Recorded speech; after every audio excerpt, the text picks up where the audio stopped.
السلام عليكم كسو دوادا دروس ميديا سبسكرايب هدي aadan hore u dhihin gabar ahlu janna ah iyo qisayro cajiib badan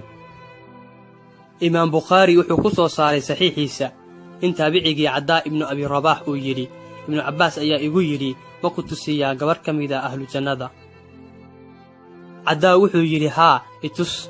wuxuu dhahay ibn Cabbaas gabadhaas madow ayaa u timid nabiga sallallahu alayhi wasallam kuna tiri rasuulka Allah waan sooxaa ilaahay ii bari inuu iga dulqaado xanuunkaas markaasuu rasuulka sallallahu alayhi wasallam ku yiri gabadhii waan ku baryayaa ilaahay kala dooro inaan ilaahay ku bariyo oo cudurka ilaahay ka dulqaado iyo inaad u samirto oo aad gasho jannada waxay tiri gabadhii rasuulka Allah waxaan doortay jannada hase ahaatee markaan suuxo ayaan ka cabsadaa inay cawradeyda muuqato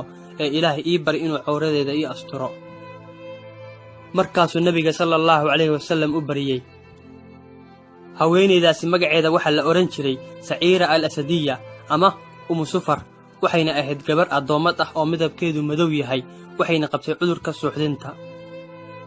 bal fiiri haweeneydaas waxay lahayd dareen qawi badan ka waran inay guri yeelato ubad dhasho caafimaado xoolo hesho intaasoo dhan waxay ka dooratay inay ku noolaato jannada ilaahay oo ay ka saahido adduunyadan subhanallah ilaahow jannadaada nasiiyo rabbi سبسكرايب لها قناتك دروس ميديا سينا غارسيا ولا مسلمين الصوماليين ee wanaagga jecel wassalaamu calaykum banka online adigoo gurigaaga jooga ku bar caruurtaada markiiska barashada quraanka kariimka qaab online wuxuu idin soo kordhiyay barashada quraanka kariimka axaadiista nabiga calayhi salaatu wasalaam siirada nabiga sallallahu alayhi wasallam luqadda carabiga